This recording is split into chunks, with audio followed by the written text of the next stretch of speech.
Les guerres médiques. Personne n'était capable de vaincre l'invincible armée perse. Personne, à part quelques petites cités sur la côte de la mer Méditerranée. Sous le règne de l'empereur Darius, les armées perses se dirigeaient vers l'ouest et commencèrent à conquérir les cités de la Grèce antique. Mais les Grecs ne voulaient pas appartenir à l'Empire perse. Ils n'étaient pas prêts à payer des tributs au roi perse. Vers l'an 500 avant Jésus-Christ, certaines cités grecques se sont rebellées et, avec l'aide d'Athènes, ont chassé les Perses de leurs terres. L'empereur Darius, qui pensait devoir régner sur le monde, n'a pas du tout apprécié cela et il décida non seulement de reprendre les cités, mais aussi de conquérir toute la Grèce. En 490 avant Jésus-Christ, Darius envoya environ 100 000 soldats et une flotte de navires de guerre. Sous le commandement de son gendre, les troupes perses ont jeté l'ancre au large de la ville de Marathon. Le nombre de soldats perses dépassait celui de toute la population d'Athènes et l'armée grecque était minuscule comparée à celle des Perses. Athènes semblait condamnée. Mais ce à quoi les envahisseurs ne s'attendaient pas, c'était au courage et à la détermination des Athéniens. Leur vie était en jeu dans ce bain de sang. Et parce qu'ils croyaient qu'il ne pouvait y avoir de vie sans liberté, les Grecs se sont battus avec une telle férocité qu'ils ont complètement pris les Perses par surprise. Les Perses furent vaincus et lorsqu'ils rentrèrent dans leur patrie, Darius fut tellement furieux qu'il fit jurer à son fils Xerxès de se venger un jour. À la mort de Darius, Xerxès lança une nouvelle guerre contre la Grèce.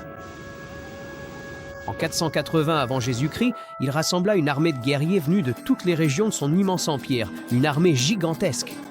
Des milliers de soldats.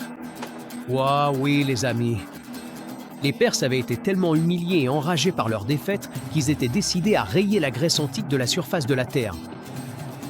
300 courageux guerriers spartiates en Grèce, menés par le roi Léonidas, réussirent à retenir toute l'armée perse. Mais ils furent submergés et les Perses finirent par rentrer dans Athènes, prêts à la détruire. Mais il n'y avait personne. Un général astucieux nommé Thémistocle envoya tous les Athéniens sur l'île de Salamine, qui se trouvait en face du port d'Athènes. Là, Xerxès ordonna à son immense flotte d'attaquer, mais les navires grecs étaient plus rapides et plus maniables et commencèrent à couler les navires perses les uns après les autres. C'est ainsi que les Athéniens vainquirent pour la seconde fois l'immense armée des Perses. À partir de ce moment-là, les Perses ne voulurent plus marcher contre les Grecs et les laissèrent en paix. Cette victoire fut un tournant pour les Grecs. Elle renforça leurs idées d'indépendance et de liberté et marqua le début de leur plus grande période de splendeur culturelle. Fin de l'Empire. Lorsque les Grecs vainquirent les Perses, cela marqua le début de la fin de l'Empire perse. L'empereur Xerxès retourna à Persépolis. Il fut finalement assassiné. Les empereurs qui lui succédèrent perdirent tout intérêt à contrôler l'Empire et s'intéressèrent davantage à amasser le plus d'argent possible. Ils continuèrent à ordonner la construction de palais toujours plus grands et plus merveilleux. Ils dépensaient des sacs d'or pour une cour luxueuse où ils mangeaient, buvaient, achetaient des vêtements coûteux et possédaient de nombreux esclaves. Tous ces excès et ce luxe les rendaient faibles. C'est alors qu'un jeune homme de 20 ans nommé Alexandre devint roi de Macédoine. Il hérita de son père un royaume qui comprenait la majeure partie de la Grèce ainsi que le désir de vaincre les Perses qui les avaient attaqués de nombreuses années auparavant. En 334 avant Jésus-Christ, Alexandre partit vers l'est avec une armée de 30 000 fantassins et 5 000 cavaliers. Au fur et à mesure qu'il avançait à travers les terres perses, il commençait à découvrir de nombreux aspects de la culture perse qu'il en vint à admirer, même s'ils étaient des ennemis jurés. L'affrontement final entre Grecs et Perses eut lieu lors de la bataille d'Issos. Alexandre les vainquit et fit brûler le palais royal de Persépolis jusqu'à ce qu'il ne reste plus que des cendres. Il poursuivit ensuite sa route vers l'Inde. À son retour, il était connu sous le nom d'Alexandre le Grand et il gouvernait son empire depuis la légendaire cité de Babylone. Là, il épousa une belle princesse nommée Roxane. Alexandre voulait créer un monde où les coutumes et les peuples pourraient se mêler en harmonie, une idée qu'il a peut-être empruntée aux Perses. L'héritage de la culture perse. Une fois qu'Alexandre eut conquis le monde antique, de nouveaux projets ambitieux occupèrent son esprit. Son rêve était de fusionner le raffinement de la culture perse avec la pensée occidentale des Grecs. Mais malheureusement, Alexandre mourut très jeune, à l'âge de 32 ans, et son empire fut partagé entre ses généraux. De nombreuses nouvelles dynasties furent créées, les Ptolémées en Égypte, les Attalides en Asie mineure et les Séleucides. Le rêve d'un empire universel des Perses était désormais perdu et n'atteindrait plus jamais de tel sommet. Mais le rêve d'Alexandre de mêler les cultures orientales et occidentales commença lentement à se réaliser.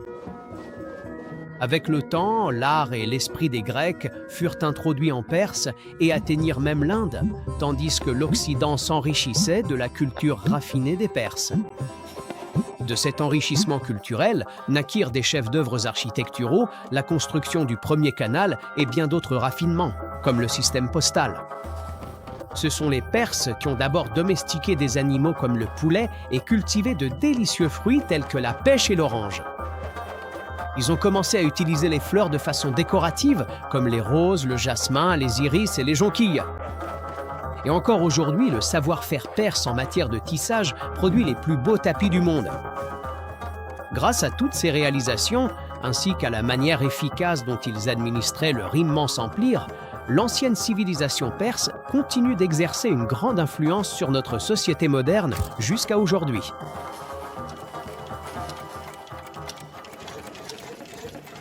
Approfondissons un peu avec notre boussole temporelle et découvrons l'histoire de la bibliothèque d'Alexandrie.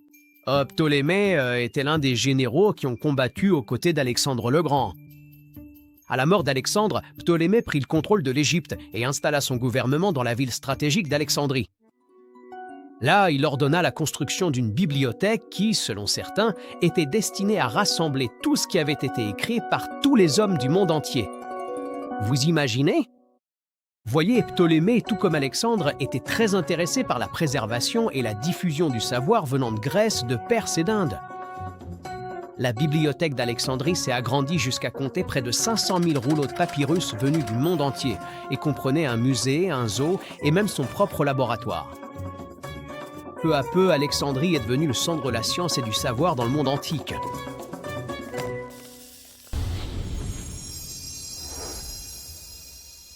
Et souvenez-vous, tout devient incroyable quand on a envie d'apprendre.